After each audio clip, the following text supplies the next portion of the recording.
നമസ്കാരം. മഴ പ്രകൃതിയുടെ ഒരു അനുഗ്രഹം തന്നെയാണ്. എന്നാൽ കഴിഞ്ഞ കുറേ നാളുകളായി കുട്ടനാടുകാരെ സംബന്ധിച്ചിടത്തോളം മഴ എന്ന് കേൾക്കുമ്പോൾ അവരുടെ നെഞ്ചിൽ തീയാണ്. പലപ്പോഴും ഒരു കണ്ണീര് സമ്മാനിക്കുന്ന ഒരു അനുഭവമാണ് ഓരോ മഴക്കാലവും കുട്ടനാടുകാർക്ക് സമ്മാനിക്കുന്നത്. എന്തുകൊണ്ടാണ് ഇത്തരത്തിലുള്ള ഒരു ദുരവസ്ഥ, മഴയെ പേടിച്ച് കഴിയുന്ന രീതിയിലേക്ക് കുട്ടനാടുകാർ എത്തി നിൽക്കുന്നത്? കുട്ടനാട് പാക്കേജ് അല്ലെങ്കിൽ സമാശ്വാസ പദ്ധതി എന്നൊക്കെ പേരിൽ കോടികൾ കുട്ടനാട്ടിലേക്ക് ഒഴുകുന്നുണ്ട്. പക്ഷേ അതൊന്നും കൃത്യമായിട്ടുള്ള ഒരു ശാശ്വത പരിഹാരത്തിലേക്ക് കുട്ടനാടിനെ കൊണ്ടുചെന്ന് എത്തിക്കുന്നില്ല. വെള്ളക്കെട്ട്, പ്രളയം, ദുരിതങ്ങൾ, അങ്ങനെ പ്രശ്നങ്ങളുടെ പട്ടിക ഇങ്ങനെ നീളുകയാണ്. എന്താണ് കുട്ടനാടുകാർ നേരിടുന്ന ഈ പ്രശ്നങ്ങളുടെ ഒരു ശാശ്വതമായിട്ടുള്ള ഒരു പരിഹാരം? ആർക്കാണ് വീഴ്ച ഇവിടെ സംഭവിക്കുന്നത്? ഈ വിഷയങ്ങളെക്കുറിച്ചുള്ള സമഗ്രമായ വിശകലനങ്ങളുമായി ഇന്ന് നമ്മോടൊപ്പമുള്ളത് റിട്ടയർഡ് ഡെപ്യൂട്ടി തഹസീൽദാരും ഒപ്പം തന്നെ കുട്ടനാട് വിഷയവുമായി ബന്ധപ്പെട്ട കൃത്യമായിട്ടുള്ള ഇടപെടലും പഠനവും നടത്തുന്ന വ്യക്തിത്വം കൂടിയായിട്ടുള്ള ശ്രീ ആൻ്റണി അരുൾച്ചിറ സാറാണ്. സാർ, ഒത്തിരി സ്നേഹത്തോടെ ഈ പ്രോഗ്രാമിലേക്ക് സ്വാഗതം ചെയ്യുകയാണ്. നമുക്ക് മറ്റ് വിഷയങ്ങളിലേക്ക് കടക്കുന്നതിന് മുമ്പ് സാറേ, നമുക്കിപ്പോൾ കുട്ടനാട് നേരിടും, നമ്മൾ എല്ലാ വർഷവും ചർച്ച ചെയ്യാറുണ്ട്, പക്ഷേ ഇത്തവണത്തെ ഒരു പ്രളയകാലം മറ്റൊരു വ്യത്യസ്തമായിട്ടുള്ള ഒരു ദുരന്തമാണ് കുട്ടനാടുകാർക്ക് സമ്മാനിച്ചത്. നിലവിൽ കുട്ടനാട് നേരിടുന്ന ഒരു പ്രതിസന്ധി, അതിൻ്റെ കാരണങ്ങൾ എന്തൊക്കെ, അത് തുടക്കത്തിലൊന്ന് ചർച്ച ചെയ്യണമെന്ന് എനിക്ക് തോന്നുന്നു. കുട്ടനാട് വെള്ളപ്പൊക്കത്തിൻ്റെ നാടെന്നാണ് ഇപ്പോൾ അറിയപ്പെടുന്നത്. കുട്ടനാട്ടിലെ വെള്ളപ്പൊക്കം ഒരു പ്രശ്നമേ അല്ല. നിങ്ങൾ വെള്ളപ്പൊക്കത്തിൽ കിടക്കുന്നു എന്നൊക്കെയാണ് പലയിടത്തും ചെല്ലുമ്പോൾ, കോട്ടയത്തും മറ്റു പ്രദേശങ്ങളിലൊക്കെ ചെല്ലുമ്പം കുട്ടനാട്ടുകാരെ പറ്റി ആൾക്കാർ പൊതുവെ പറയുന്നത്. കുട്ടനാട്ടിലെ വെള്ളപ്പൊക്കം ഒരു പ്രശ്നമല്ല. റാന്നിയിൽ വെള്ളം പൊങ്ങി, പാലായിൽ വെള്ളം പൊങ്ങി, മൂവാറ്റുപുഴയിൽ വെള്ളം പൊങ്ങി, അതൊക്കെ വിഷയമാണ്. ഇത് വെള്ളം കാണിച്ച് കുട്ടനാട്ടുകാരെ പേടിപ്പിക്കരുതെന്നൊക്കെ പറഞ്ഞ് കാരണം കുട്ടനാട്ടിലെ ജനത വെള്ളത്തോട് പോരാടി ജീവിച്ചു വന്നതാണ്. കാരണം കഴിഞ്ഞ 20 നൂറ്റാണ്ടുകളായിട്ട് കുട്ടനാട്ടിൽ ജനവാസമുണ്ട്. അവിടെ പ്രകൃതിയോട് പോരാടി കൃഷി ചെയ്ത് ജീവിച്ചു വരുന്നവരാണ്. അവരെ വെള്ളം കാണിച്ച് പേടിപ്പിക്കാൻ പറ്റത്തില്ല. പക്ഷേ പിടിപ്പുകേട് കൊണ്ട്, ഉത്തരവാദിത്തപ്പെട്ടവരുടെ പിടിപ്പുകേട് കൊണ്ട് അവരുടെ ഗതികേടിലെത്തിയിരിക്കുക. ഇപ്പോൾ മനഃപൂർവ്വം അവരെ വെള്ളക്കെട്ടിലാക്കുന്നു, വെള്ളപ്പൊക്കത്തിലാക്കുന്നു. ഞാനത് പറഞ്ഞാൽ 2018 മനുഷ്യനിർമ്മിത പ്രളയം, ഒരേ സമയത്ത് ഡാമുകളെല്ലാം തുറന്നു വിട്ട് അവിടെ നാട്ടിൽ പെയ്ത വെള്ളം, അതോടൊപ്പം തന്നെ പത്തനംതിട്ട, കോട്ടയം ജില്ലകളിൽ പെയ്ത വെള്ളം, ഇതെല്ലാം വന്നതോടുകൂടിയാണ് 2018 മഹാപ്രളയം കുട്ടനാടിനെ ബാധിച്ചത്. എന്ന് പറയുന്നത് പോലെ തന്നെ 2026 മഹാപ്രളയം അല്ലെങ്കിൽ പോലും വലിയൊരു ദുരിതത്തിലായിരുന്നു കുട്ടനാടൻ ജനത. അതിൻ്റെ പ്രധാനമായിട്ടുള്ള കാരണങ്ങൾ 4ആണ്. ഒന്ന്, കുട്ടനാട്ടിലെ തോടുകൾക്കും നദികൾക്കും കായലുകൾക്കും മുൻപുണ്ടായിരുന്ന ആഴമിപ്പോൾ ഇല്ല. എന്ന് പറഞ്ഞാൽ ജലസംഭരണ ശേഷി കുറഞ്ഞിരിക്കുന്നു. രണ്ടാമത്തെ കാര്യം, കുട്ടനാട്ടിലെത്തുന്ന വെള്ളം അവിടെ നിന്ന് ഒഴുകിപ്പോകാനുള്ള മാർഗമില്ല. എന്ന് പറഞ്ഞാൽ 2 പ്രധാന വഴികളാണ് കുട്ടനാട്ടിലെ വെള്ളം ഒഴുകിപ്പോകുന്നത്. ഒന്ന് തണ്ണീർമുക്കം ബണ്ട്, മറ്റൊന്ന് തോട്ടപ്പള്ളി സ്പിൽവേ. ഈ 2 വഴികളിലൂടെയും പ്രകൃതിയുടെ കനിവ് കൊണ്ട് മാത്രം ഒഴുകിപ്പോകുന്ന ഒരു സ്ഥിതിയാണ് ഈ കാലം അത്രയായും നിലനിൽക്കുന്നത്. ഇനി മൂന്നാമത്തെ കാര്യം, കുട്ടനാട്ടിലെ വെള്ളക്കെട്ട്. കുട്ടനാട്ടിൽ പാടശേഖരങ്ങളിലേക്ക് വെള്ളം കവിഞ്ഞു കയറും. വെള്ളം കൂടുമ്പോൾ അത് ആ നാടിനെ മുഴുവൻ വെള്ളത്തിലാക്കും.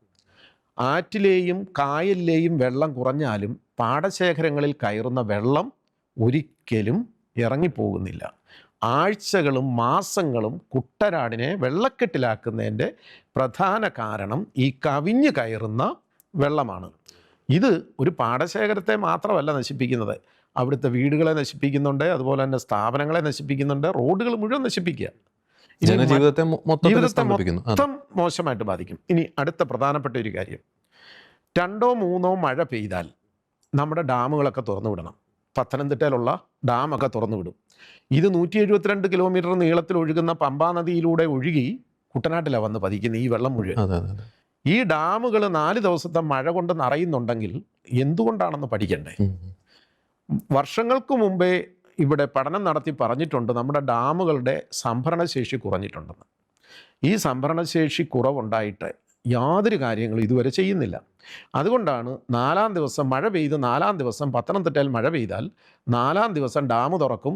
6-7 ദിവസങ്ങളിൽ കുട്ടനാട്ടിൽ വെള്ളമാകും. പിന്നെ 1 മാസത്തേക്ക് കുട്ടനാട് വെള്ളത്തിലാണ്. ഈ പ്രധാനമായിട്ടുള്ള ഈ 4 കാര്യങ്ങളിൽ ഒരു തീരുമാനമുണ്ടായാൽ ലോകത്തിലെ ഇന്ത്യയിലെ പ്രത്യേകിച്ചും കേരളത്തിലെ ഏറ്റവും സുന്ദരമായ ഒരു പ്രദേശമാണ് കുട്ടനാട്. 305 ചതുരശ്ര കിലോമീറ്റർ വിസ്തൃതിയുള്ള ഈ പ്രദേശം, 4 നദികൾ കൊണ്ട് സമ്പന്നമായ ഈ പ്രദേശം ലോകത്തിലെ തന്നെ ഏറ്റവും പ്രധാനപ്പെട്ട ഒരു വിനോദ സഞ്ചാര കേന്ദ്രമായിട്ട് മാറ്റാം. അതോടൊപ്പം തന്നെ സംസ്കാരത്തിൻ്റെ, കൃഷിയുടെ ഒക്കെ മാതൃകയായിട്ട് ഇതിനെ മാറ്റിയെടുക്കാൻ പറ്റും. എനിക്കൊന്ന് ടൂറിസത്തിൻ്റെ വലിയൊരു കാര്യം പറയുകയാണെങ്കിൽ ഈയിടയ്ക്കാണ് അമേരിക്കൻ അംബാസഡറും ഈ ട്രംപിൻ്റെ മരുമകനൊക്കെ അവിടെ സന്ദർശിക്കുന്ന ഒരു കാര്യം ഉണ്ടായത്. എനിക്കൊന്ന് സാറേ നമുക്ക് ഓരോ പോയിന്റ് വൈസ് ഒന്ന് എടുത്ത് പരിശോധിക്കുകയാണ്. ഇപ്പോൾ സാറ് തുടക്കത്തിൽ പറഞ്ഞ പോയിന്റ്, ഇപ്പോൾ ഈ ആഴം കുറയുന്ന ഒരു അവസ്ഥ എന്തുകൊണ്ടാണ് ഈ കുട്ടനാട്ടിലെ ഈ ജലാശയങ്ങൾ അല്ലെങ്കിൽ വെള്ളം പോകുന്ന പാതകളിൽ ഈ കഴിഞ്ഞ 30 വർഷത്തെ ഒരു കണക്കെടുത്ത് നോക്കുമ്പോൾ ഈ ആഴം കുറയാനിടയായിട്ടുള്ള സാഹചര്യങ്ങൾ, ഘടകങ്ങൾ എന്തൊക്കെയാണ്? കുട്ടനാട്ടിനെ പറ്റി പൊതുവായിട്ട് പറഞ്ഞാൽ, കുട്ടനാടെന്ന് പറയുന്ന ഒരു വിശാലമായിട്ടുള്ള ഒരു ഏരിയയാണ്. പത്തനംതിട്ട, കോട്ടയം, ആലപ്പുഴ ജില്ലകളിലായിട്ട് വ്യാപിച്ചു കിടക്കുന്നു. പക്ഷേ ആലപ്പുഴ ജില്ലയിലെ കുട്ടനാട് താലൂക്ക് എന്ന് പറയുന്നത് 12 പഞ്ചായത്തുകൾ ഉൾപ്പെടുന്നതാണ്. 2 ബ്ലോക്കുകളിലായിട്ട് 12 പഞ്ചായത്തുകൾ, 14 വില്ലേജുകളിലായിട്ട് ഉൾപ്പെടുന്നതാണ്. ഇതിൽ ഒരു പഞ്ചായത്തോട് ഉൾപ്പെടുന്നതാണ് കുട്ടനാട് നിയോജക മണ്ഡലം. ഈ 12 പഞ്ചായത്തുകൾ ഉൾപ്പെടുന്ന പ്രദേശമാണ് കുട്ടനാടെന്ന് പറയുന്ന ഏറ്റവും ദുരിതം അനുഭവിക്കുന്ന പ്രദേശം. അതുകൊണ്ട് തന്നെയാണ് കുട്ടനാട് ഒരു പ്രത്യേക താലൂക്കായിട്ട് നമ്മുടെ സർക്കാർ സംവിധാനം ആദ്യകാലത്ത് 1957 തന്നെ രൂപീകരിച്ചതെന്നാണ് എൻ്റെ അറിവ്. അപ്പോൾ ആ പ്രദേശത്ത് ഇപ്പോഴത്തെ ഏറ്റവും വലിയ ബുദ്ധിമുട്ടെന്ന് പറയുന്നത് അവിടുത്തെ നദികൾ, തോടുകൾ, കായലുകൾ.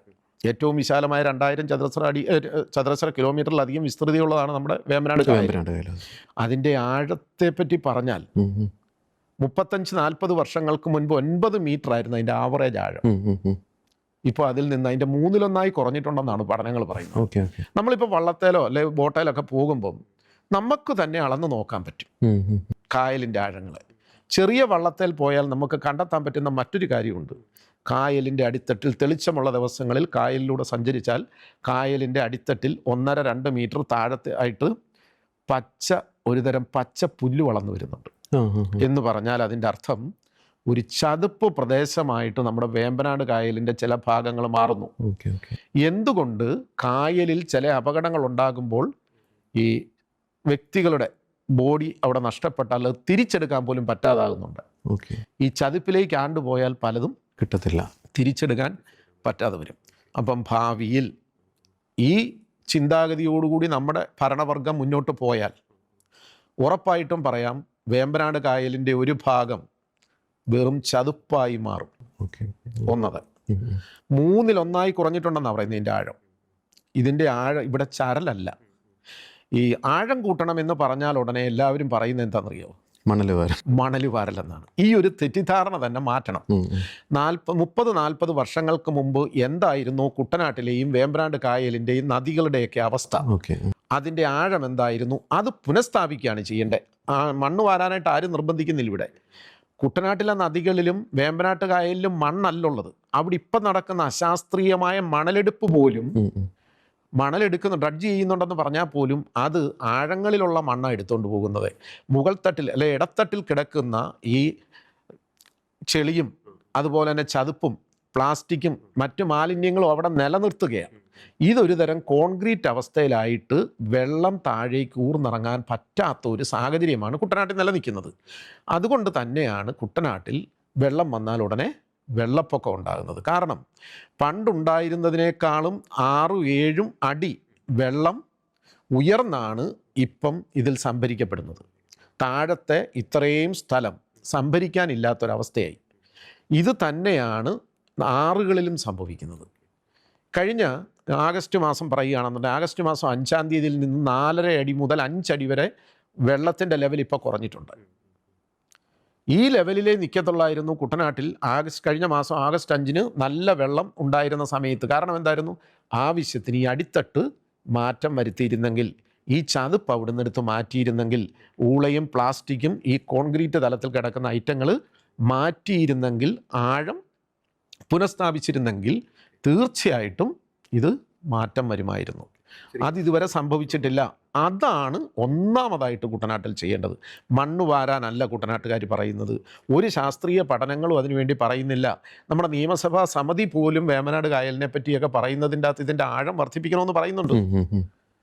ബഹുമാനപ്പെട്ട മുല്ലക്കര രത്നാകരൻ MLA യുടെ നേതൃത്വത്തിൽ അന്ന് നടത്തിയ പഠനത്തിൽ വ്യക്തമായിട്ട് പറയുന്നുണ്ട്. പക്ഷേ ഇതുവരെ ഒന്നും പ്രാവർത്തികമാക്കിയിട്ടില്ല. 2018 പ്രളയത്തിന് ശേഷം, ഞാൻ വീണ്ടും എടുത്തു പറയുക, മനുഷ്യനിർമ്മിത പ്രളയത്തിന് ശേഷം പല സമിതികളും പഠനം നടത്തിയിട്ട് പറഞ്ഞ ഒന്നാമത്തെ കാര്യം ആഴം കൂട്ടുക എന്നുള്ളതാണ്. മണൽ വാരുക നല്ലൊരിടത്തും പറഞ്ഞിരിക്കുന്നത്. ആഴം പുനഃസ്ഥാപിക്കണം. 35 വർഷങ്ങൾക്കപ്പുറമുള്ള എന്ന് പറഞ്ഞാൽ 90കളിലെ ആഴം പുനഃസ്ഥാപിച്ചാൽ കുട്ടനാട്ടിലെ വെള്ളപ്പൊക്കത്തിൻ്റെ പ്രധാന പ്രശ്നം ഇല്ലാതാകും. സാറ് പറഞ്ഞു ഇപ്പം വളരെ ശ്രദ്ധേയമായിട്ടുള്ളൊരു പോയിന്റാണ്. അതായത് ഒരു കൃത്രിമമായിട്ടുള്ളൊരു കോൺക്രീറ്റ് ലെയർ അങ്ങനെ വേണമെങ്കിൽ നമുക്ക് വിശേഷിപ്പിക്കാം. വെമ്പനാട് കായലിൻ്റെ അടിയിൽ രൂപപ്പെട്ട് കഴിഞ്ഞിരിക്കുന്നു. പക്ഷേ ഇത് ആഴം കൂട്ടുക എന്ന് പറയുന്നത് വലിയൊരു എന്താ പറയുക, ഒരു ഭീമാകാരമായിട്ടുള്ളൊരു യജ്ഞം തന്നെ ഇതിൻ്റെ അകത്ത് വേണ്ടി വരില്ലേ വരും മാസങ്ങളിൽ അത് ചെയ്യാന്ന് പറഞ്ഞിട്ട്? 2 ലക്ഷത്തോളം ആളുകൾ അധിവസിക്കുന്ന വ്യത്യസ്തങ്ങളായ ജൈവ വൈവിധ്യങ്ങളുള്ള ഒരു പ്രദേശമാണ്. ഓരോ വർഷവും ലക്ഷക്കണക്കിന് സ്വദേശികളും വിദേശികളുമായിട്ടുള്ള വിനോദസഞ്ചാരികൾ എത്തുന്ന സ്ഥലമാണ്. കൾച്ചറൽ അല്ലെ സാംസ്കാരിക പാരമ്പര്യങ്ങൾ പലതുമുള്ള ഒരു പ്രദേശമാണ്. മറ്റു പ്രദേശങ്ങൾക്ക് അവകാശപ്പെടാനില്ലാത്ത പലതും ഉണ്ട്. അതുപോലെ തന്നെ ഇതുപോലൊരു പ്രദേശം മറ്റൊരിടത്തും ഇന്ത്യയിലില്ല. അങ്ങനെയുള്ള ഒരു സ്ഥലം നിലനിർത്തുന്നതിന് വേണ്ടി കുറച്ച് കോടികൾ മുടക്കുന്നതാണോ പ്രശ്നം, അതോ ഇങ്ങനെയൊരു നാടില്ലാതെ പോകുകയാണോ ചെയ്യേണ്ടത്? ആ ചോദ്യം നമ്മുടെ ഭരണകർത്താക്കൾക്ക് മുന്നിലാണ് വയ്ക്കേണ്ടത്. ഇങ്ങനെയൊരു നാട് ഇവിടെ ആവശ്യമുണ്ടോ ഇല്ലയോ എന്ന് തീരുമാനിക്കണം. അങ്ങനെ ഒരു തീരുമാനം അടിയന്തരമായി ഭരണകർത്താക്കൾ എടുക്കേണ്ടിയിരിക്കുന്നു. എടുത്തില്ലെങ്കിൽ അവിടുത്തെ ജനങ്ങൾ തീരുമാനിക്കട്ടെ എന്ത് വേണമെന്നുള്ളത്. അപ്പം ഈ ലക്ഷങ്ങളോ കോടികളോ മുടക്കുന്നതില്ല, അത് അനുയോജ്യമായി മുടക്കുന്നില്ല. ഇവിടെ നല്ല പദ്ധതികളുമായിട്ടായിരുന്നു കുട്ടനാട്ടുകാരനായ MS സ്വാമിനാഥൻ വന്നത്. അദ്ദേഹത്തിന്റെ പദ്ധതികൾ പറ്റിപ്പോയൊരു കുഴപ്പം, അദ്ദേഹം നല്ല പദ്ധതികൾ പറഞ്ഞു. നല്ലൊരു ആർക്കിടെക്റ്റിനെ കൊണ്ട് നമ്മൾ വീട് അതിന്റെ പ്ലാനൊക്കെ വരപ്പിച്ചു. അദ്ദേഹത്തിനെ കൊണ്ട് പ്ലാനൊക്കെ വാങ്ങിച്ചിട്ട് ആദ്യമായിട്ട് കരണ്ടിയും ചട്ടിയും എടുക്കുന്ന അന്യസംസ്ഥാന തൊഴിലാളികളെ ആ സ്ട്രക്ചർ ഏൽപ്പിച്ചാൽ, അല്ലെ ആ പണി ഏൽപ്പിച്ചാൽ എങ്ങനെ പോകും, ആ അവസ്ഥയിലായി പോയി കുട്ടനാട് പാക്കേജ്. അല്ലാതെ MS സ്വാമിനാഥന്റെ കുഴപ്പമല്ല, പാക്കേജ് നടപ്പിലാക്കേണ്ടത് അദ്ദേഹത്തിന്റെ കൂടെ കൺസൾട്ടൻസിയിലായിരുന്നു. പക്ഷെ യാതൊരു കാര്യങ്ങൾക്കും മുൻപോട്ട് പോയിട്ടില്ലെന്നാണ് പറയുന്നത്. അവിടെ കൃത്യമായ ഒരു സപ്പോർട്ട് അദ്ദേഹത്തിൻ്റെ കൂടെ സപ്പോർട്ടോടുകൂടി ചെയ്തിരുന്നെങ്കിൽ എനിക്ക് തോന്നുന്നു കുറേ മാറ്റങ്ങളൊക്കെ വന്നേനെ. അദ്ദേഹം അടിസ്ഥാനപരമായിട്ട് ആ പദ്ധതിയിൽ പറയുന്നതെല്ലാം തന്നെ കുട്ടനാട് പാക്കേജിൽ പറഞ്ഞിരുന്നത് ഉറപ്പായിട്ടും അവിടെ ആഴം കൂട്ടേണ്ടിടത്ത് ആഴം കൂട്ടണം എന്ന് പറഞ്ഞാൽ നിരത്തിപ്പിടിച്ച് ആഴം കൂട്ടുകയല്ല, ആഴം കൂട്ടേണ്ട ആവശ്യമുള്ള സ്ഥലങ്ങളിലൊക്കെ ആഴം കൂട്ടണം, തുറന്നു വിടേണ്ട കനാലുകളൊക്കെ തുറന്നു വിടണം, പുതിയതായി വെട്ടേണ്ട തോടുകളൊക്കെ വെട്ടണം, അതുപോലെ തന്നെ ഹൈ പവർ പമ്പുകൾ സ്ഥാപിക്കണം അദ്ദേഹം പറഞ്ഞിട്ടുണ്ടായിരുന്നു. എനിക്കത് സാറ് പറഞ്ഞ പോയിന്റ് വളരെ പ്രധാനപ്പെട്ട, അത് കുറച്ചും ഡീറ്റെയിൽ ആയിട്ട് ചർച്ച ചെയ്യാമെന്ന് എനിക്ക് തോന്നുന്നു. ഇപ്പോൾ കാലം മാറി, സാങ്കേതികവിദ്യ വളരെയധികം പുരോഗമിച്ചു. ഈ കുട്ടനാടിനേക്കാളും ഈ സമുദ്രനിരപ്പിൽ താഴെ കിടക്കുന്ന പല പ്രദേശങ്ങളും ഒക്കെ വലിയ രീതിയിൽ നിലനിൽപ്പ് ആയിട്ട് ബന്ധപ്പെട്ട് അവർക്ക് വലിയ വിഷയങ്ങളൊന്നും നേരിടുന്നില്ല. ഹോളണ്ട് പോലുള്ള പല പ്രദേശങ്ങളും. ഇപ്പോഴും നമ്മൾ ഈ പ്രകൃതിയെ ആശ്രയിച്ചുകൊണ്ടാണ് ഈ കുട്ടനാട് എന്നുള്ള വെള്ളത്തിന്റെ ഒരു പമ്പിങ് നമ്മളിപ്പോഴും ചെയ്തുകൊണ്ടിരിക്കുന്നത്. അത് വലിയൊരു വിരോധാഭാസം, വലിയൊരു അപജയം തന്നെയല്ലേ നമ്മുടെ. 57 വയസ്സുണ്ട്. ഞാൻ പള്ളിക്കൂടത്തിൽ പഠിക്കുന്ന കാലത്തും തണ്ണീർമുക്കം ബണ്ട് തുറക്കുന്ന കാര്യവും തോട്ടപ്പള്ളി സ്പിൽവേ തുറക്കുന്ന കാര്യവും പറയുമായിരുന്നു. ഇന്നും കുട്ടനാട്ടിൽ ഒഴുകിയെത്തുന്ന വെള്ളം ഒഴുകിപ്പോകാനുള്ള 2 മാർഗങ്ങൾ ഇതേ ഉള്ളൂ. അന്ന് കുറച്ചുകൂടെ പൊഴികളൊക്കെ ഉണ്ടായിരുന്നു, അവിടെ ഇവിടെയൊക്കെ കുറച്ച് പൊഴികളൊക്കെ ഉണ്ടായിരുന്നു. എനിക്ക് തോന്നുന്നത് നമ്മുടെ മിടുക്ക് കൊണ്ട് അതെല്ലാം അടച്ചിട്ട് ഈ 2 മാർഗത്തിലൂടെ മാത്രമാണ് നമ്മൾ കടലിലേക്ക് ഒഴുക്കുന്നത്. കുട്ടനാട്ടിന്റെ അവിടുത്തെ സമുദ്രനിരപ്പിനേക്കാളും കുട്ടനാടിന്റെ ലെവൽ എന്ന് പറയുന്നത് 3 മുതൽ 9 അടി വരെ താഴ്ചയിലാണെന്ന് ഓർക്കണം. ഇപ്പം നമുക്കൊരു ആവറേജ് ഒരു 4 അടിയിൽ നിന്ന് എടുക്കാം. 4 അടി ഉയരത്തിലേക്ക് വേണം കുട്ടനാട്ടിലെ വെള്ളം വേമ്പനാട് കായലിലൂടെ തണ്ണീർമുക്കം ബണ്ട് വഴിയോ അല്ലെങ്കിൽ തോട്ടപ്പള്ളി സ്പിൽവേ വഴിയോ പുറത്തേക്ക് പോകാൻ. എങ്ങനെ ഇത് പോകും? വേലി ഇറക്ക സമയത്ത് പ്രകൃതി കനിഞ്ഞിറങ്ങുന്നതല്ലാതെ അളവിൽ കൂടുതൽ വെള്ളം കടലിലേക്ക് പോകത്തില്ല. അതിനൊരു മാറ്റം വരണം. ഈ സാങ്കേതിക വിദ്യകളൊക്കെ ഈ വളർന്ന കാലത്ത് 1950കളിൽ എന്ന് പറഞ്ഞാൽ 3/4 നൂറ്റാണ്ടിനപ്പുറമുള്ള സാങ്കേതിക വിദ്യയാണ് കുട്ടനാട്ടിൽ ഇപ്പോഴും പ്രാവർത്തികമാകുന്നത്. അതിന് മാറ്റം വരണം. കുട്ടനാട്ടിൽ ഒഴുകിയെത്തുന്ന വെള്ളം എത്ര എന്ന് കണ്ടെത്തണം. കൃത്യമായി പത്തനംതിട്ടയിൽ നിന്ന് വരുന്ന വെള്ളം എത്ര എന്ന് കണ്ടെത്തണം. ആ വെള്ളം കുട്ടനാട്ടിൽ ഒഴുകിയെത്താൻ എടുക്കുന്ന സമയം എത്രയെന്ന് കാണണം. അത് പുറത്തേക്ക് പോകാൻ എത്ര സമയം ഈ ഇതുവഴി പോകുമെന്ന് നോക്കണം. ഇല്ലെങ്കിൽ അത് ഹൈ പവർ പമ്പുകൾ ഉപയോഗിച്ച് കടലിലേക്ക് തള്ളിക്കളയണം, പമ്പ് ചെയ്ത് കളയണം. അതിന് പല സ്ഥലങ്ങളും കണ്ടെത്തണം. അങ്ങനെ കണ്ടെത്തിയാൽ കുട്ടനാട്ടിൽ കൃത്യമായൊരു വാട്ടർ ലെവല് നിലനിർത്താൻ പറ്റും. ഈ ഒരു റെക്കമെൻഡേഷൻ ഏതെങ്കിലും പഠന സമിതികൾ ആരെങ്കിലും ഇങ്ങനെ ചൂണ്ടിക്കാണിച്ചിട്ടുണ്ടോ? പല പഠന സമിതികളിലും പറഞ്ഞിട്ടുണ്ട്. ഇത് ഇദ്ദേഹത്തിന്റെ M.S. സ്വാമിനാഥന്റെ ഇതിൽ തന്നെ പറഞ്ഞിട്ടുണ്ട്. യന്ത്രവൽക്കരണം ആവശ്യമാണ് കുട്ടനാട്ടിലെ വാട്ടർ ഡീവാട്ടറിങ്ങിന് വേണ്ടിയിട്ട് എന്ന് പറഞ്ഞാൽ പാടശേഖരങ്ങളിലല്ല, കുട്ടനാടെന്ന് പറയുന്ന ഒറ്റ പാടശേഖരമായിട്ട് കണക്കാക്കിയിട്ട് അതിൽ നിന്ന് പുറത്തേക്ക് കടലിലേക്ക് വെള്ളം തള്ളിക്കളയണമെന്നുണ്ടെങ്കിൽ ആവശ്യമായ ഇടങ്ങളിലെല്ലാം യന്ത്രവൽകൃത പമ്പുകൾ സ്ഥാപിക്കും. ചെറിയ പമ്പുകളല്ല, വലിയ ഹൈ പവർ പമ്പുകൾ. സർക്കാർ ഈ ഒരു വിഷയത്തിൽ ഏതെങ്കിലും തരത്തിലുള്ള പ്രപ്പോസലോ അല്ലെങ്കിൽ ബഡ്ജറ്റിൽ ഇടം പിടിപ്പിക്കുന്ന രീതിയിൽ അങ്ങനെ ഏതെങ്കിലും പദ്ധതികൾ അങ്ങനെ ഇങ്ങനെ തുടക്കം ഇടുകയോ അല്ലെങ്കിൽ അങ്ങനെ പ്രപ്പോസലായിട്ട് സർക്കാരിന് മുമ്പിൽ വന്നിട്ടുണ്ടോ? സർക്കാർ എപ്പോഴും, എനിക്ക് തോന്നുന്നു ഈ 2018 പ്രളയത്തിന് ശേഷം ഇപ്പൊ ചെയ്യും എന്ന് പറഞ്ഞ് കഴിഞ്ഞ 8 വർഷങ്ങൾ കഴിഞ്ഞുപോയി. എന്ത് സംഭവിച്ചിട്ടുണ്ടെന്ന് കുട്ടനാട് വന്ന് പരിശോധിച്ചാലേ കൃത്യമായിട്ട് അറിയത്തുള്ളൂ. ഇപ്പോഴും തോട്ടപ്പള്ളി സ്പിൽവേയും അതുപോലെ തണ്ണീർമുക്കം ബണ്ടുമായിട്ടാണ് നിൽക്കുന്നത്. പുതിയ കുട്ടനാട് MLA കുറച്ച് കാഴ്ചപ്പാടുള്ള ഒരു വ്യക്തിയാണ്, റജി ചെറിയാൻ എന്ന് പറയും. അദ്ദേഹം അഡ്വാൻസ് ചെയ്ത് മഴയ്ക്ക് മുമ്പായിട്ട് തോട്ടപ്പള്ളി സ്പിൽവേയിലെ അത് ഒഴുക്ക് പരിശോധിക്കാൻ പോയത് പോലും അദ്ദേഹത്തെ വിവാദത്തിൽ ഉൾപ്പെടുത്താൻ ശ്രമിച്ചത്. വളരെ കാഴ്ചപ്പാടുള്ള ഒരു വ്യക്തിയാണ് അദ്ദേഹം. അദ്ദേഹത്തിനെ സപ്പോർട്ട് ചെയ്താൽ എനിക്ക് തോന്നുന്നത് ഈ സർക്കാർ അദ്ദേഹത്തോടൊപ്പം ഉണ്ടെങ്കിൽ, അല്ലെ സർക്കാർ വേണ്ട നിർദ്ദേശങ്ങൾ അദ്ദേഹം നൽകി സർക്കാർ ഒപ്പം നിന്നാൽ ഒരു പരിധി വരെ കുട്ടനാടിന്റെ പ്രശ്നങ്ങളൊക്കെ പരിഹരിക്കാൻ പറ്റുമെന്നാണ് എനിക്ക് തോന്നുന്നത്. കാരണം അദ്ദേഹം വെൽ ക്വാളിഫൈഡ് ആണ്, അതോടൊപ്പം തന്നെ ഡെഡിക്കേറ്റഡ് ആണെന്ന് തോന്നുന്നു. കാരണം ഈ വെള്ളപ്പൊക്ക കാലത്തെ അദ്ദേഹത്തിന്റെ പ്രവർത്തനങ്ങളെ കുട്ടനാട്ടുകാർ ഒത്തിരിയേറെ അഭിനന്ദിച്ചിട്ടുള്ള ഒരു കാര്യമാണ്. അങ്ങനെ ഒരു കാര്യമുണ്ട്. അതിൽ സർക്കാരിന്റെ മുൻപിൽ ഒത്തിരിയേറെ പദ്ധതികൾ ഇല്ലാഞ്ഞിട്ടോ അല്ലേ, നിർദ്ദേശങ്ങൾ ഇല്ലാഞ്ഞിട്ടോ അല്ല. കുട്ടനാടെന്ന് പറയുന്ന ഒരു സ്ഥലം ഇതുപോലൊന്നും വേറെ ഇല്ല. ഇത് കേരളത്തിലായി പോയി എന്നുള്ളതാണ് കുട്ടനാടിന്റെ പ്രശ്നമെന്നാണ് പല പ്രമുഖ വ്യക്തികളും പറയുന്നത്. കുട്ടനാട് കേരളത്തിലായി പോയി. ഇല്ലെങ്കിൽ ഇത് പർദീസയാക്കി മാറ്റാവുന്ന അത്രയ്ക്ക് വ്യത്യസ്തതകളുള്ള ഒരു സ്ഥലമാണ്. തീർച്ചയായും. മറ്റൊരു വിഷയം നമുക്കറിയാം, ഈ വെള്ളത്തിൻ്റെ ഗമനം അതുമായി ബന്ധപ്പെട്ടുള്ള വിഷയങ്ങൾ നമ്മൾ ചർച്ച ചെയ്തു. അപ്പോൾ ഈ വെള്ളക്കെട്ട് വലിയൊരു പ്രശ്നമാണ്. പലപ്പോഴും ഈ മടവീഴ്ചയായിട്ട് ബന്ധപ്പെട്ട് അത് പരിഹരിക്കേണ്ട ഉത്തരവാദിത്തം കർഷകർക്കാണ് എന്ന രീതിയിൽ ഇങ്ങനെ കൈ കഴുകുന്ന ഒരു സമീപനം ഉണ്ടാകുന്നുണ്ട്. ഒരു കൂട്ടായിട്ടുള്ളൊരു സമീപനം ആ ഒരു വിഷയത്തിൽ ഉണ്ടാകേണ്ടതല്ലേ? കുട്ടനാട്ടിൽ നിന്ന് 2018 പ്രളയത്തിന് ശേഷം നിരവധി കുടുംബങ്ങൾ മറ്റു പല സ്ഥലങ്ങളിലേക്ക് മാറി താമസിച്ചിട്ടുണ്ട്. കുട്ടനാടൻ ജനതയുടെ പലായനമെന്ന് വേണമെന്നുണ്ട് വിശേഷിപ്പിക്കാം. അത് 2022 വരെ തുടർന്നു. വീണ്ടും 2026 അത് പുനരാരംഭിക്കാനുള്ള സാധ്യതകൾ നിലനിൽക്കുന്നു. എന്തുകൊണ്ടാണ് കുട്ടനാടൻ ജനത കുട്ടനാട്ടിൽ നിന്ന് മാറുന്നത്? കുട്ടനാട് വെള്ളക്കെട്ടാണ്, അവിടെ സ്ഥിരതാമസത്തിന് കൊള്ളത്തില്ല, അവിടെ വീട്ടുവാതുക്കലും മുറ്റത്തും അവിടുത്തെ ടോയ്ലറ്റുകൾ ഉപയോഗിക്കാൻ പറ്റില്ല എന്നൊരവസ്ഥയിലേക്ക് വന്നിരുന്നു കുറച്ച് നാൾ. എന്തുകൊണ്ട് എന്നുള്ളതിനെ പറ്റി അല്ല അവിടെ പഠനം നടത്തുന്നത്. ആളുകൾ പോകുന്നു, എന്നാൽ അത് പ്രയോജനപ്പെടുത്താമെന്ന് ചില കുറുക്കൻ കണ്ണുകൾ ഉള്ളവർ അവിടെ താല്പര്യമിട്ട് തുടങ്ങിയിട്ടുണ്ട്. കഴുകൻ കണ്ണുകളുമായി വട്ടമിട്ട് പറക്കുന്നുണ്ട്. അവിടുത്തെ സംഭവം 1000-ഓളം പാടശേഖരങ്ങളുണ്ട് കുട്ടനാട്ടിൽ, വലുതും ചെറുതുമായിട്ടുള്ള 10 ഏക്കർ മുതൽ 24,000 ഏക്കറുകൾ വരെയുള്ള പാടശേഖരങ്ങളുണ്ട്. ഈ മഴക്കാലത്ത് പത്തനംതിട്ട, കോട്ടയം ജില്ലകളിൽ നിന്ന് ഒഴുകി വരുന്ന വെള്ളവും കുട്ടനാട്ടിൽ പെയ്യുന്ന വെള്ളവും നദികളിലും കൃഷിയില്ലാത്ത പാടശേഖരങ്ങളിൽ സംഭരിക്കപ്പെടും.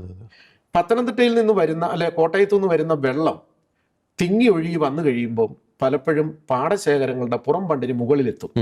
ഇത് കവിഞ്ഞു കയറും. കൂടാതെ പാടശേഖരങ്ങളിൽ മട വീഴും. ഈ മട വീണ് അകത്ത് പ്രവേശിക്കുന്ന വെള്ളം ആറ്റിലെയോ കായലിലെയും വെള്ളം ഒഴുകിപ്പോയാലും ഒഴുകിപ്പോകത്തില്ല. കാരണം ആ ലെവല് കഴിഞ്ഞാൽ, ഒഴുകി കയറിയ ലെവലിനൊപ്പം എത്തിക്കഴിഞ്ഞാൽ ഇത് പുറത്തേക്ക് ഒഴുകാൻ മാർഗമില്ല. പിന്നെ അവിടെയും ഇവിടെയുമുള്ള ചില തൂമ്പുകളും ചെറിയ മടകളും വഴി വേണം ഇത് പുറത്തേക്ക് പോകാൻ. കയറുന്നത് 1 ദിവസമോ 2 ദിവസമോ കൊണ്ടോ കയറും. പക്ഷെ ഇറങ്ങിപ്പോകാനായിട്ട് 2-3 ആഴ്ചകളും മാസങ്ങളും എടുക്കും. അങ്ങനെ വരുമ്പോൾ കുട്ടനാടിന്റെ സ്ഥിതി അറിയാമല്ലോ. ഈ 4-5 അടി താഴ്ന്നാണ് നിൽക്കുന്ന വാട്ടർ ലെവലിനേക്കാളും. അവിടെ എല്ലാ കാലത്തും ഈ വെള്ളം ഇറങ്ങി പോകുന്നത് വരെ എന്ത് സംഭവിക്കും? ഈ വെള്ളക്കെട്ടുണ്ടാകും. അവിടുത്തെ കെട്ടിടങ്ങൾ, പള്ളിക്കൂടങ്ങളായാലും വീടുകളായാലും പള്ളികളായാലും അമ്പലങ്ങളായാലും ചെറുതും വലുതുമായ കെട്ടിടങ്ങളായാലും എല്ലാം വെള്ളത്തിലായിരിക്കും. അടുത്തത് അവിടുത്തെ കരകൃഷികൾ മുഴുവൻ നശിക്കും. അത് കഴിഞ്ഞാൽ അവിടുത്തെ വഴികളൊന്നും മിച്ചം ഉണ്ടാകത്തില്ല. ടാർ റോഡുകളായാലും നടവഴികളായാലും ഒന്നും തന്നെ മിച്ചം കിട്ടത്തില്ല. ഈ അവസ്ഥയിൽ ഇവിടെ ജീവിക്കുന്നതിനേക്കാളും നല്ലത് മറ്റെവിടെയെങ്കിലും താമസിക്കുന്നതാണ് എന്ന് കരുതി പോകുന്ന കുറേയേറെ ആൾക്കാരുണ്ട്. ഇങ്ങനെ ഉള്ളിടത്ത് നേരെ ചൊവ്വിനെ ടോയ്ലറ്റ് ഉപയോഗിക്കാൻ പറ്റാത്തടത്തേക്ക് ഒരു പെൺകുട്ടിയെ കെട്ടിച്ചയക്കാൻ മറ്റുള്ളിടത്തു നിന്നുള്ള ആളുകൾ ഇഷ്ടപ്പെടുന്നില്ല. അതോടൊപ്പം തന്നെ അവിടെ ഒരു കൃഷി ചെയ്യാനോ യഥാസമയം 2 കൃഷി ചെയ്യാനോ പറ്റാതെ വരുന്നത് കൊണ്ട് ആ ഭൂമിക്ക് വിലയില്ലാതാകുന്നു.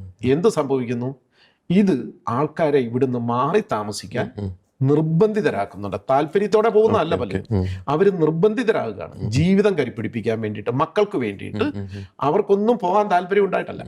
ഈ പഴയ തലമുറ എന്ന് പറഞ്ഞാൽ ഇപ്പോൾ ഒരു 40 വയസ്സ് കഴിഞ്ഞവരോട് ചോദിച്ചാൽ ആർക്കും കുട്ടനാട് വിട്ടു പോകാൻ താല്പര്യമില്ല. പുതുതലമുറ മാത്രമേ ഉള്ളൂ. കാരണം അവർ ഈ വിഷമങ്ങളൊന്നും കണ്ടിട്ടില്ല. കഴിഞ്ഞ കുറേ നാളുകളായിട്ട് സ്ഥിരമായിട്ട് ഇത് തന്നെ കണ്ടുകൊണ്ടിരിക്കുന്നത്. ഈ ഒരു ബുദ്ധിമുട്ടിന്റെ പുറത്താണ് ഇത് സംഭവിക്കുന്നത്. ഇവിടെ ചെയ്യേണ്ട കാര്യം, ഈ വാട്ടർ ലെവല് ഈ പാടശേഖരത്തിന്റെ പുറം ബണ്ടുകൾക്ക് താഴേക്കായാലുടൻ അടിയന്തരമായിട്ട് പുറത്തേക്ക് പമ്പ് ചെയ്ത് കളയാൻ തക്ക തരത്തിലുള്ള നിലവിലിരിക്കുന്ന മോട്ടോറുകളല്ല, അത് കൃഷിക്ക് വേണ്ടി ഉപയോഗിക്കട്ടെ. അടിയന്തരമായിട്ട് വെള്ളം 1 ദിവസം 2 ദിവസം കൊണ്ട് പമ്പ് ചെയ്ത് പുറത്ത് കളയാൻ തക്ക തരത്തിലുള്ള ഹൈ പവർ പമ്പുകൾ പാടശേഖരങ്ങൾക്കും ഉണ്ടാവണം. എങ്കിൽ ഈ വെള്ളം വന്നാൽ മറ്റു പ്രദേശങ്ങളിലെ ഇതുപോലെ 1-2 ദിവസമേ കുട്ടനാട്ടിൽ നിൽക്കത്തുള്ളൂ. അവിടുത്തെ വഴികൾ പോകത്തില്ല, കെട്ടിടങ്ങൾ പോകത്തില്ല, കരകൃഷി പോകത്തില്ല. ഒരാഴ്ചയൊക്കെ കൃഷിയൊക്കെ നിൽക്കും, കരകൃഷികളൊക്കെ ഒരാഴ്ച വരെയൊക്കെ നിൽക്കും. പപ്പര പോലുള്ള ചില മരങ്ങളെ, ഇതൊക്കെ ചെടികളെ പോകത്തുള്ളൂ, ബാക്കിയെല്ലാം നിൽക്കും. അങ്ങനെ നിന്നാൽ കുട്ടനാട്ടിൽ പ്രശ്നങ്ങളില്ല. കുട്ടനാട്ടിലെ ടോയ്ലറ്റുകളും ശരിയാകും. 2 ദിവസമോ 3 ദിവസമോ വെള്ളം കയറിയ പ്രശ്നം ഉണ്ടാകത്തില്ല. ആഴ്ചകൾ വെള്ളം കിടക്കുമ്പോഴാണ് ഇതൊക്കെ ഉപയോഗയോഗ്യമല്ലാതായിട്ട് മാറുന്നത്. കൃഷികളും മൊത്തം നശിക്കത്തില്ല. അപ്പം 2 ദിവസം കൊണ്ട് ഈ വെള്ളം പമ്പ് ചെയ്ത് കളയാൻ തക്ക തരത്തിലേക്ക് ആക്കിയാൽ അവിടെ ഒരു പ്രശ്നവുമില്ല, സുന്ദരമായ ദേശമാണ്. ഓക്കെ, ഒരു കാര്യം സാറേ, അതായത് നമുക്ക് ഈ ഒരു വിഷയം എന്ന് പറഞ്ഞാൽ ഏതെങ്കിലും ഒരു പർട്ടിക്കുലർ വകുപ്പ് മാത്രം, അതിൽ മാത്രം ഒതുങ്ങി നിൽക്കുന്ന ഒരു പ്രശ്നമല്ല. അതിനകത്ത് റവന്യൂ വകുപ്പിന് ഇൻവോൾവ്മെൻ്റ് ഉണ്ട്, കൃഷി വകുപ്പിന് ഇൻവോൾവ്മെൻ്റ് ഉണ്ട്, ഈ ഇറിഗേഷൻ ഡിപ്പാർട്ട്മെൻറ്റിന് ഇൻവോൾവ്മെൻ്റ് ഉണ്ട്. അപ്പോൾ എനിക്ക് തോന്നുന്നു ഒരു മുഖ്യമന്ത്രി തലത്തിൽ തന്നെ കൃത്യമായിട്ടുള്ളൊരു ഏകോപന സമിതി ഈ കുട്ടനാടിന് വേണ്ടി മാത്രം, അത് നമ്മൾ ഈ മഴ ആരംഭിക്കുമ്പോഴല്ല, മാസങ്ങൾക്ക് മുമ്പ് ആരംഭിക്കണം അതിൻ്റെ മുന്നൊരുക്കങ്ങളും കാര്യങ്ങളൊക്കെ. അപ്പോൾ അത്തരത്തിലുള്ള കൺസെപ്റ്റ് ചിന്തിക്കേണ്ടതല്ല. ഇനിയൊരു പഠനങ്ങളല്ല നമുക്കിനി ആവശ്യം, സൊല്യൂഷൻസ് അല്ലേ. ഇവിടെ അതിനു മുമ്പ് തന്നെ ഒരു കാര്യം പറഞ്ഞു, ഇവിടെ കുട്ടനാട്ടിൽ വെള്ളം ഒഴുകി എത്തുന്ന ഞാൻ നേരത്തെ പറഞ്ഞു, ഡാമുകളിൽ നിന്നുള്ള വെള്ളം വരുന്നത്. 3 ദിവസം കഴിഞ്ഞ മഴയ്ക്ക് മുമ്പ് നമ്മുടെ ബഹുമാനപ്പെട്ട വൈദ്യുതി മന്ത്രി പറഞ്ഞത് ഡാമുകളിൽ വെള്ളമില്ലെന്നാണ്. പക്ഷേ കുട്ടനാട്ടിലെ ഒഴുകിയെത്തുന്ന നദികളിൽ 5 ദിവസം മഴ പെയ്തപ്പോഴേ ഡാമിൽ ചിലത് തുറക്കാൻ തുടങ്ങി. അങ്ങനെ ഒരു അവസ്ഥയിലേക്ക് നമ്മുടെ ഡാമുകൾ പോയിട്ടുണ്ടെങ്കിൽ അവിടെ ബുദ്ധിശൂന്യതയുടെ ചില പ്രശ്നങ്ങളാണ് കാണുന്നത്. കാരണം വർഷങ്ങൾക്ക് മുമ്പ് പറഞ്ഞിട്ടുണ്ട്, നമ്മുടെ ഡാമുകൾ അടിഞ്ഞുകൂടിയിരിക്കുന്ന മണ്ണും ചെളിയും മാറ്റിയാൽ അത് സർക്കാരിനൊരു വരുമാനമാകും, അതോടൊപ്പം തന്നെ സംഭരണശേഷിയും കൂട്ടും. ഇത് കൂട്ടിയാൽ കുട്ടനാട്ടിലെ വെള്ളപ്പൊക്കത്തിന് ശാശ്വതമായിട്ടുള്ള ഒരു പരിഹാര മാർഗം കൂടിയാണ്. കാരണം ഈ ഒഴുകിയെത്തുന്ന വെള്ളത്തിൽ കുറേയേറെ വരുന്നത് ഈ ഡാമിന്റെ സംഭരണ പരിധിയിൽ നിന്നാണ് വരുന്നത്. അത് ഒഴിവാക്കാൻ പറ്റും. അത് ഒഴിവാക്കിയാൽ കുട്ടനാട്ടിലെ വെള്ളപ്പൊക്കം കുറയ്ക്കാം. ഈ ഞാൻ പറഞ്ഞ 4 കാര്യങ്ങൾ: 1 ആഴം കൂട്ടുക, 2 ഹൈ പവർ പമ്പുകൾ ഉപയോഗിക്കുക, 3 പാടശേഖരങ്ങളിലെ വെള്ളക്കെട്ട് ഒഴിവാക്കാനായിട്ടുള്ള ഹൈ പവർ പമ്പുകൾ ഉപയോഗിക്കുക, ഡാമുകളിലെ ആഴം കൂട്ടുക. ഈ 4 കാര്യങ്ങൾ ചെയ്താൽ കുട്ടനാട് നിലനിൽക്കും. ഇനി മറ്റൊരു കാര്യം സാറ് ചോദിച്ചു, ഉദ്യോഗസ്ഥരുടെ സഹകരണം. റവന്യൂ വകുപ്പും ഇറിഗേഷൻ വകുപ്പും അതുപോലെ തന്നെ കൃഷി വകുപ്പും മറ്റു വകുപ്പ്, പൊതുമരാമത്തും, ഇതെല്ലാം കൂടെ ചേർന്നുകൊണ്ട് വേണം കുട്ടനാട്ടിലെ പ്രശ്നങ്ങൾ പരിഹരിക്കാനായിട്ട്. ഇതിന് കഴിഞ്ഞ കുറേ നാളുകളായിട്ട് ആവശ്യപ്പെടുന്ന ഒരു കാര്യമുണ്ട്. കുട്ടനാട് വികസന കൗൺസിൽ അല്ലെന്നുണ്ടെങ്കിൽ കുട്ടനാട് ഡെവലപ്മെന്റ് അതോറിറ്റി രൂപീകരിക്കണം. അപ്പോൾ പലരും പറയുന്നത് കുട്ടനാട് ഡെവലപ്മെന്റ് അതോറിറ്റി എന്ന് പറയുമ്പോൾ വിശാല കുട്ടനാട് ഡെവലപ്മെന്റ് ഒരിക്കലും അല്ല. വിശാല കുട്ടനാട് ഡെവലപ്മെന്റ് അതോറിറ്റി രൂപീകരിക്കാതിരിക്കുകയോ ചെയ്യട്ടെ. പക്ഷേ കുട്ടനാട് MLA നേതൃത്വത്തിൽ കുട്ടനാടിന് വേണ്ടി ഒരു വികസന അതോറിറ്റി രൂപീകരിക്കണം. ഇത് മറ്റു പല അതോറിറ്റികളും പോലെ ഈ സിറ്റിംഗ് ഫീസിന് വേണ്ടിയിട്ടുള്ള അതോറിറ്റി ആയിരിക്കരുത്. സിറ്റിംഗ് ഫീസിന് വേണ്ടിയിട്ടുള്ള അതോറിറ്റി ആയിരിക്കരുത്. ഉദ്യോഗസ്ഥരുടെ മേധാവിത്വവും ആയിരിക്കരുത്. കാര്യങ്ങൾ നടപ്പിൽ വരുത്താൻ അറിവുള്ള ജനപ്രതിനിധികളും അതോടൊപ്പം കുട്ടനാട്ടിലെ ആളുകളും ഉദ്യോഗസ്ഥരും വിവിധ വകുപ്പ് മേധാവികളും ഉൾപ്പെടുന്ന ഒരു സമിതി ആയിരിക്കണം.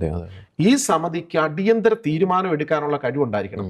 ഇതുപോലെ ആവശ്യം വന്നാൽ തണ്ണീർമുക്കം ബണ്ട് തുറക്കണമെന്നുണ്ടെങ്കിൽ തുറക്കാനായിട്ട് ടൈം വെച്ച് തുറപ്പിക്കാനുള്ള കപ്പാസിറ്റി ഉള്ള ഒരു അതോറിറ്റി ആയിരിക്കണം, അധികാരമുള്ള ഒരു സമിതി ആയിരിക്കണം അവിടെ രൂപീകരിക്കപ്പെടേണ്ടത്.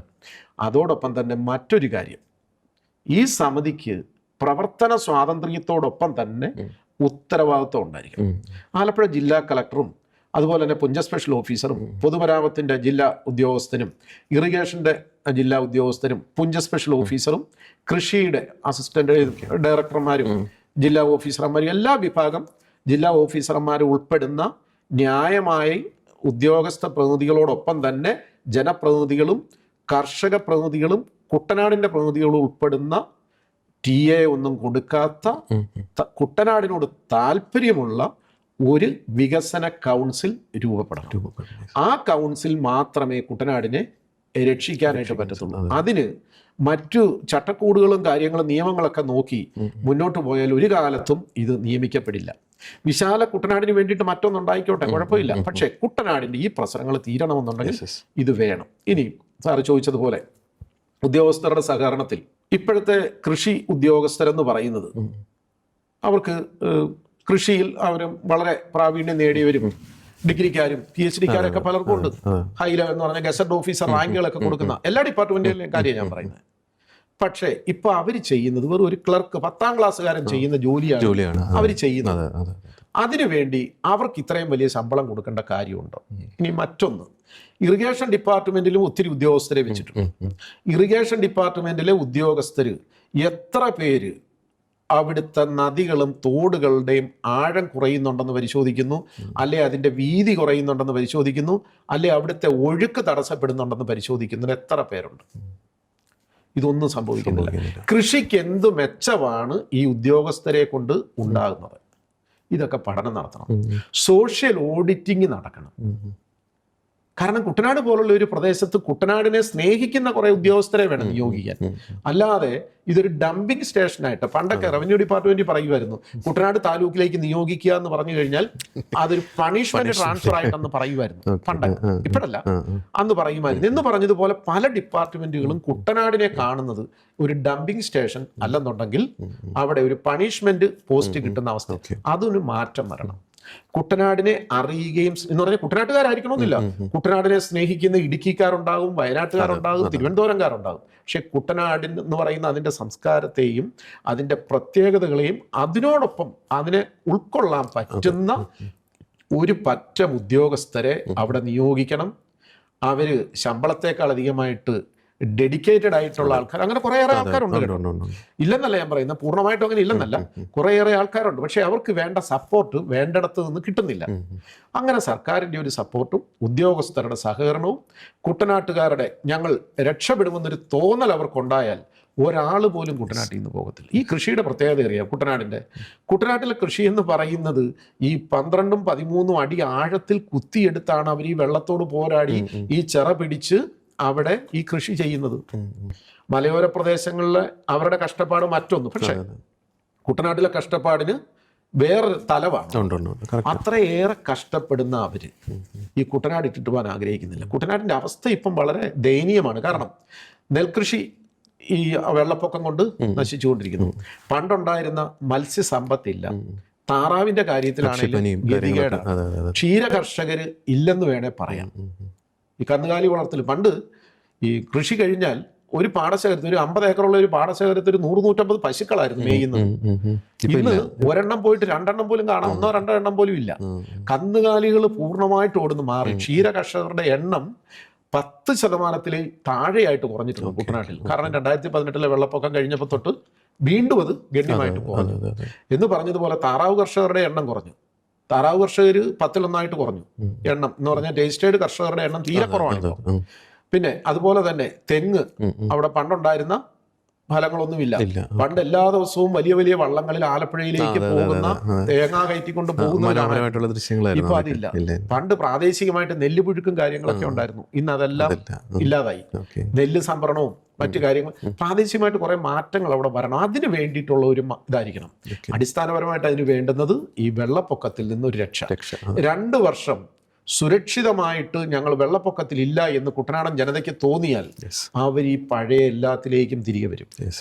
ഒരു സംസ്കാരം തന്നെയാണത്. അതെ അതെ അതെ കാരണം സഹകരണത്തിന്റെ സംസ്കാരമാണ് കുട്ടനാട്ടിലത്. അതെ അതെ അതെ അവിടെ പരസ്പരം ബന്ധപ്പെട്ട പോകുന്നത്, അല്ലാതെ മറ്റൊരിടത്ത കണക്കെ ഏതെങ്കിലും ഒരു ഫാക്ടറി ചെയ്യുന്നത് പോലെ രാവിലെ വന്നു അല്ലെ ഒരു ഓഫീസിൽ ചെയ്യുന്ന കണക്ക് ചെയ്യാൻ പറ്റില്ല. കുട്ടനാട് പരസ്പര ബന്ധിതമാണ് അവിടുത്തെ കൃഷി രീതികളെ, താറാവ് വളർത്തല്, ഇതെല്ലാം പരസ്പരം ബന്ധപ്പെട്ട് നിൽക്കുന്ന, മീൻ വളർത്തുന്നതും മീൻ പിടിക്കുന്നതും ഉണക്കുന്നതും നെല്ല് കുത്തി അരിയാക്കി കൊണ്ടുപോകുന്നതും എല്ലാ കാര്യങ്ങളും, തേങ്ങയുടെ കാര്യങ്ങളാണെങ്കിലും എല്ലാം പരസ്പര ബന്ധിതമാണ്.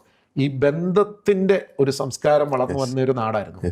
അത് ഈ വെള്ളം കൊണ്ട് അതില്ലാതാകുക.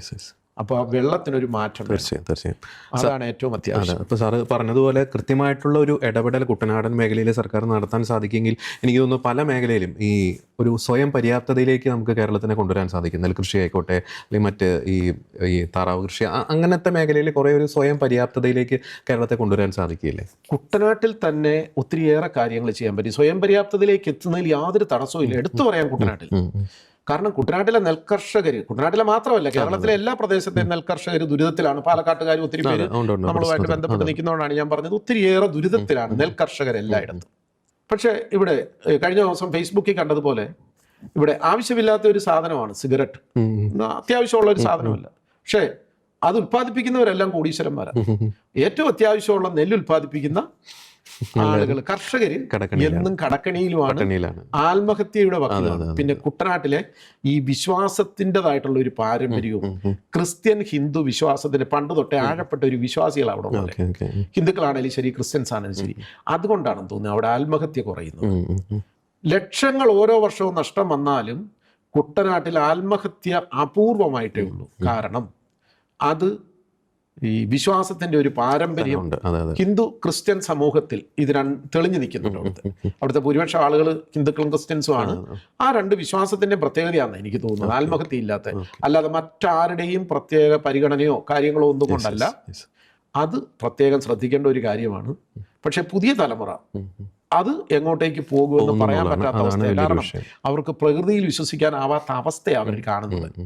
കാരണം കഴിഞ്ഞ കുറേ നാളുകളായിട്ട് ഒരു കൃത്യതയുമില്ല ഒരു കാര്യത്തിനും. അവർ മാതാപിതാക്കളുടെ കഷ്ടപ്പാടുകൾ മാത്രമാണ് കാണുന്നത്. കാരണം ഒരു കൃഷിയിൽ ഒന്ന് രക്ഷപ്പെട്ടാൽ അടുത്ത കൃഷിയിൽ പോയി, മൂന്നാമത്തെ കൃഷി വെള്ളപ്പൊക്കം കൊണ്ടുപോയി, നാലാമത്തെ കൃഷി മുഞ്ഞ കയറിപ്പോയി, വീണ്ടും ഒന്നേന്ന് തുടങ്ങി ഒരെണ്ണം നല്ലതാണ് എന്ന് രക്ഷപ്പെടുമെന്നുള്ള ചിന്തയാണ്. അതുകൊണ്ട് പിന്നെ നേരത്തെ പറഞ്ഞൊരു കാര്യമുണ്ട്, ഏതാ ഒരു വിവാഹം പോലും കഴിക്കാൻ പറ്റാത്ത ഗതികേടിലേക്ക് കുറെ പ്രദേശങ്ങളെ കൊണ്ട് എത്തിച്ചിട്ടുണ്ട് ഈ വെള്ളക്കെട്ട്. ഇപ്പൊ ഈ 3-4 കാര്യങ്ങളിൽ ഒരു നിശ്ചിത സമയം കൊണ്ട് ഇതൊക്കെ ചെയ്തു തീർക്കുമെന്ന് സർക്കാർ വിചാരിച്ചാൽ തീർച്ചയായിട്ടും ചെയ്യാവുന്ന കാര്യമാണ്. തണ്ണീർമുക്കം ബണ്ടും തോട്ടപ്പള്ളി സ്പിൽവേയും ഒക്കെ പണിയാവുന്നവർക്ക് ഈ കാര്യങ്ങളൊക്കെ വലിയ കാര്യമൊന്നുമില്ല. ഇതൊക്കെ ചെയ്തെടുക്കാവുന്ന കാര്യം. 1950കളിൽ അത് ചെയ്യാമെങ്കിൽ 2025-ൽ 26കളിലൊക്കെ ഇതൊക്കെ സുഖമായിട്ട് ചെയ്യാം. അതിന്റെ പകുതി മുതൽ മുടക്കി ചെയ്യാൻ പറ്റും. അതിനു വേണ്ടിയിട്ടുള്ള ഒരു ഇച്ഛാശക്തിയുള്ള ഭരണകൂടം ഉണ്ടാവണം എന്നാണ് ഞങ്ങളുടെ ആഗ്രഹവും പ്രതീക്ഷയും. തീർച്ചയായിട്ടും സാറ് പറഞ്ഞതുപോലെ ഇച്ഛാശക്തിയാണ് അതിൻ്റെ പ്രധാനപ്പെട്ട ഒരു ഘടകം. നമ്മൾ ഈ സൂചിപ്പിച്ച വിഷയങ്ങൾ അത് സമയബന്ധിതമായ അടിയന്തര പ്രാധാന്യത്തോടു കൂടി തന്നെ അത് ടേക്കപ്പ് ചെയ്ത് അതിലൊരു പരിഹാര നടപടികൾ സ്വീകരിക്കുവാൻ ഭരണകൂടത്തിന് സാധിക്കട്ടെ. കുട്ടനാടിനെ സ്നേഹിക്കുന്ന ഭരണാധികാരികൾ അവിടെ ഉണ്ടാവട്ടെ. നേരത്തെ പറഞ്ഞതുപോലെ ഇപ്പോഴത്തെ MLA വളരെയധികം പ്രതീക്ഷ നമുക്ക് നൽകുന്നുണ്ട്. ഈ ഒരു വിഷയം എത്തേണ്ടടുത്ത് എത്തട്ടെ എന്ന് നമുക്ക് ആശംസിക്കാം. വളരെ കൃത്യമായിട്ട് കുട്ടനാടിൻ്റെ പ്രശ്നങ്ങൾ, അതിൻ്റെ പരിഹാര മാർഗ്ഗങ്ങൾ കൃത്യമായിട്ട് സാറ് പങ്കുവച്ചു. സാറിൻ്റെ മുന്നോട്ടുള്ള പ്രവർത്തനങ്ങൾ കൂടുതൽ ദൈവം സമർത്ഥമായിട്ട് അനുഗ്രഹിക്കട്ടെ എന്ന് പ്രാർത്ഥിക്കുന്നു. Thank you. Thank you.